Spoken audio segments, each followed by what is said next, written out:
नियत में खोट। गीता को जन्म से ही एक चीज उसके परिवार से मिली थी और वो थी जिम्मेदारी।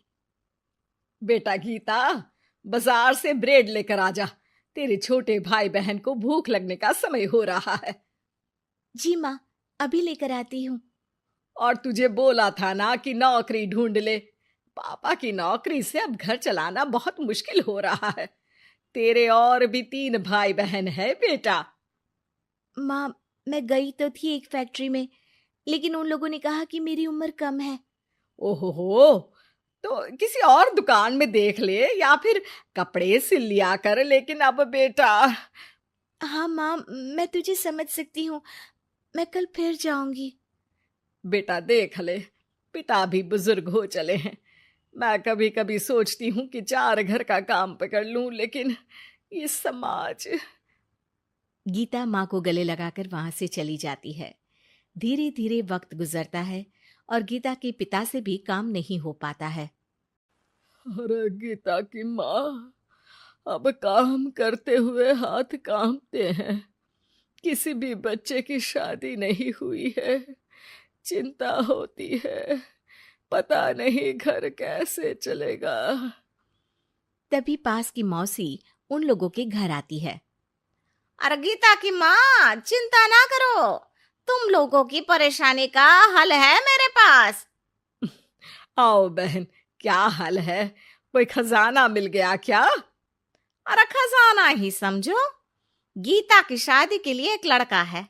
लड़का अच्छी नौकरी करता है, अपने 2 मकान है और शादी के बाद वो तुम लोगों का ख्याल भी रखेगा। ऐसा क्या देख लिया गीता में उसने जो इतना सब करने को तैयार है? अरे भाई साहब, अब आप लोगों से क्या छुपाना। लड़के की पहली बीवी का स्वर्गवास हो चुका है और 2 छोटे बच्चे भी हैं। अरे क्या बोल रही हो मौसी? नहीं नहीं, मैं ऐसी जगह अपनी गीता की शादी नहीं करूंगी। हाँ, मैं भी गीता को किसी ऐसे घर में नहीं भेजूंगा जहां 2 बच्चे पहले ही हो। देखो, गीता मेरी भी बेटी जैसी ही है। अरे लड़का बहुत ही शरीफ है। हो सकता है उसके भाग्य में गीता हो। कोई ऐब नहीं, बच्चे इतने छोटे हैं कि असली माँ और सौतेली माँ में फर्क भी नहीं समझेंगे। अरे लेकिन गीता ही क्यों? क्योंकि गीता को मैं जानती हूँ। कोई दूसरी लड़की उन बच्चों का जीवन खराब कर देगी। काफी मनाने के बाद और हालात को देखते हुए गीता की शादी गणेश के साथ हो जाती है। गीता, मैं ऑफिस जा रहा हूँ। तुम्हें कुछ चाहिए तो मैं ले आऊंगा। मुझे कुछ पैसे दे दीजिए, मैं घर जाना चाहती हूँ। अरे लेकिन बच्चे। आप बच्चों की चिंता मत करिए, वो भी नानी का घर देख लेंगे। गणेश को गीता की बात अच्छी लगती है। वो उसे पैसे देकर ऑफिस चला जाता है। गीता दोनों बच्चों को लेकर माँ के पास जाती है। अरे मेरे नाती और नातिन, कितने प्यारे बच्चे हैं गीता। हाँ माँ, ये तो दोनों बच्चे मेरे ही हैं। चलो जाओ, अपने मामा और मौसी के साथ खेलो। फिर क्या था, गणेश के बच्चों को ननिहाल और गीता को अपने घर को पालने के लिए गणेश का सहारा मिल जाता है। माँ, ये पैसे ले ले, इनसे तू घर की टूटी छत बनवा लेना और राशन डाल लेना। और हाँ, मैं ना ये कपड़े भाई बहनों के लिए लाई हूँ। धीरे धीरे गीता का घर भी संवरने लगता है। वो अपने ससुराल में भी अच्छे से रहती है और फिर गीता को एक बेटा होता है। गीता, तुम चाहो तो अपनी माँ को यहाँ मदद के लिए बुला सकती हो। फिर क्या था, गीता की माँ बेटी के घर आ जाती है। लेकिन अब उसकी माँ गीता के बेटे और गणेश की पहली बीवी के बेटे से भेदभाव करने लगती है। अरे, सारा दूध तू ही पी जाएगा। चल, छोटे भाई को दे गिलास। लेकिन नानी, ये तो मेरा दूध है, वो अपना ग्लास खत्म कर चुका है। अरे चुप, बिल्कुल चुप। बड़ा आया मेरा गिलास वाला। तभी वहां गीता आ जाती है। माँ, ये क्या बोल रही है, वो छोटा है और बहुत दूध है किचन में। अरे बहुत है तो क्या सारा इस सांप को पिला देगी? अपने बेटे का ख्याल रख। कल को तेरे 2 घर में से एक का हक मांगेगा तो क्या करेगी? माँ, तो दोनों का ही तो हक है ना प्रॉपर्टी में। अरे ना बेटा, सारा हक इस छोटे का है, तू समझती नहीं। कल को बड़ा होकर ये तेरे बेटे को जान से भी तो मार सकता है। अब माँ सारा दिन गीता को गणेश की पहली पत्नी के खिलाफ कान भरती। अब गीता भी माँ के रंग में रंग जाती है। एक दिन, सुनिए ना, हम लोगों के 2 घर हैं, एक घर क्यों ना मेरे बड़े भाई को दे दे, उसकी शादी हो गई है। और फिर हमारे तो दोनों बच्चे छोटे हैं, बड़े होंगे तब तक तो वो घर हमारे काम का नहीं है ना जी। सीधा साधा गणेश क्या कहता, वो मान जाता है और फिर गीता का भाई उसके एक मकान में शिफ्ट हो जाता है। गणेश के ऑफिस जाने के बाद गीता गणेश की पहली पत्नी के बेटे से कहती है, सारा दिन खेलते रहते हो, पढ़े नहीं तो काम पर लगा दूंगी, समझे? बेटा, जो अब सौतेली माँ से सहम चुका था, एक फैक्ट्री में जाता है। साहब, कुछ काम मिलेगा? बेटा, मुझे एक ऑफिस बॉय की जरूरत है, लेकिन तुम तो अच्छे घर के लगते हो। हाँ हूँ भी, लेकिन फिलहाल काम की तलाश है। बेटा एक फैक्ट्री में चपरासी बन जाता है और एक दिन दुखी गणेश का स्वर्गवास हो जाता है। अब तो तेरे पापा भी नहीं रहे, चल निकल इस घर से। अरे क्या बोल रही है बहन, इस घर में इसका कानूनी अधिकार है, कहीं कोर्ट कचहरी का चक्कर लगा तो तू इस घर की भी नहीं रहेगी। अरे तो अब क्या करूं? बस तू अब इसकी शादी कर, इसकी बीवी को खूब सताना कि ये खुद ही बीवी को लेकर घर छोड़ दे। गीता को भाई की बात जंच जाती है, लेकिन कहते हैं ना कि पाप का घड़ा तो भरता ही है। बेटी की शादी के बाद उसकी बीवी सास से भी 4 कदम आगे निकलती है। ए, क्या सारा दिन सोती रहती है, कोई काम नहीं है क्या? चल निकल इस घर से और अपने पति को भी लेती जा। हाँ हाँ तो चली जाती हूँ, वैसे भी ससुर जी के 2 मकान हैं, तो एक तो हमारा ही है, बस अब तो आप हमें अलग ही कर दो। आय हाय, कल की आई छोकरी, मकान दे दूं? अरे वो तो मेरे भाई ने तेरे ससुर से खरीदा था पूरे नकद पैसों में। अच्छा, तो कागज दिखा दो और जो मकान बिकने में पैसा आया उसमें हिस्सा दो, तभी घर खाली करूंगी। सास का पारा 7वें आसमान में चढ़ जाता है, लेकिन करती भी तो क्या, ना तो उसके पास कागज थे और ना ही पैसे। और हाँ सासू माँ, वो मेरी शादी में जो भर भर के जेवर पहने थे ना आपने, वो भी इनकी असली माँ के हैं, उन जेवर पर भी मेरा अधिकार है। देखा था मैंने अपनी पहली सास के फोटो में वो गहने पहने हुई, कितनी सुंदर थी वो, कितना जच रहा था उन पर ये सब। सास तो बहू की बात सुनकर दंग रह जाती है। हे भगवान, ये तो बहुत ही तेज है, इससे पंगा लूंगी तो ना घर की रहूंगी ना गहनों की, और पैसे भी हाथ से चले गए। अब क्या था, गीता को सालों बाद उसका तोड़ मिल जाता है। अब घर में सुख शांति हो जाती है।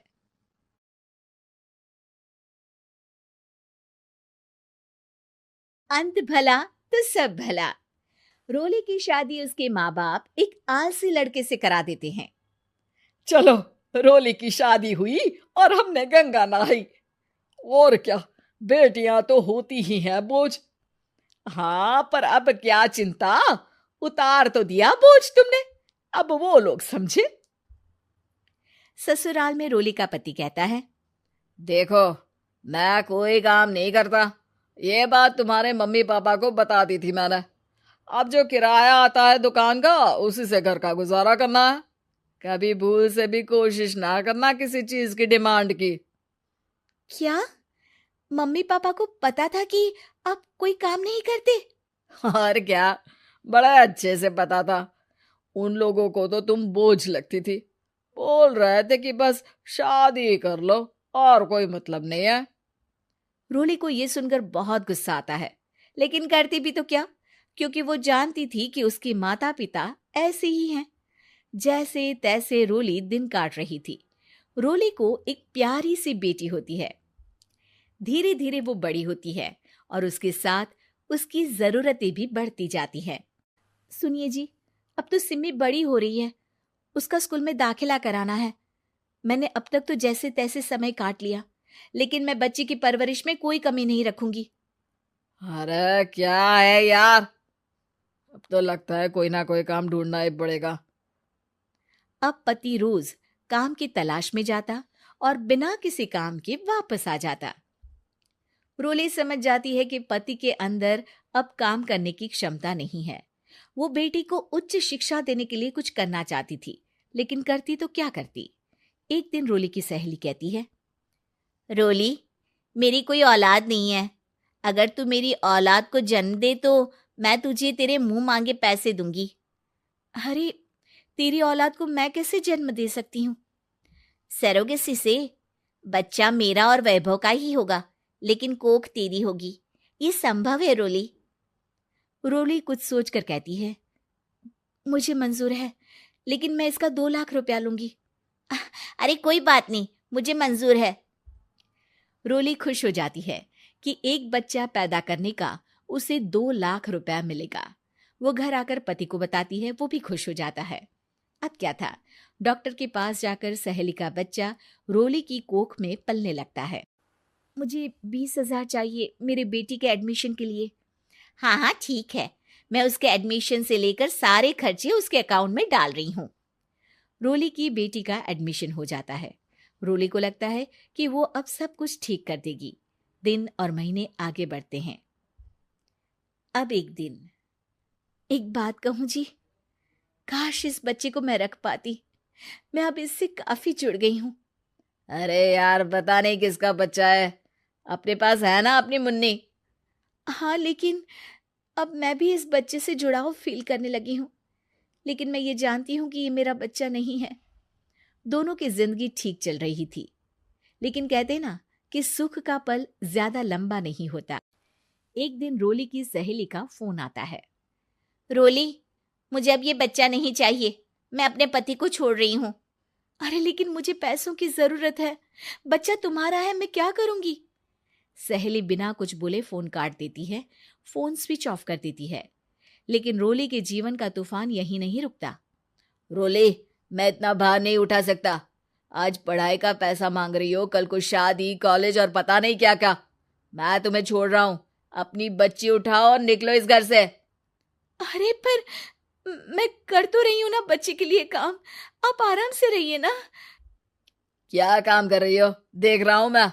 ये छोटा शहर है, यहाँ लोगों को बात बनाते वक्त नहीं लगता। तो मैं क्या करूं? ज्यादा पढ़ी लिखी नहीं हूं, कैसे घर के खर्चे चलाऊं? और आप तो काम करना ही नहीं चाहते। हाँ, ना चाहता हूं और ना ही करूंगा। रोली को पति की बात पर काफी गुस्सा आ जाता है। ठीक है, अगर मेरे जीवन में संघर्ष ही लिखा है तो वही सही। इस वक्त पति होने के नाते आपको मेरा साथ देना चाहिए था, लेकिन नहीं, आपने तो इस हाल में मुझे घर से बाहर निकालने की बात कह डाली।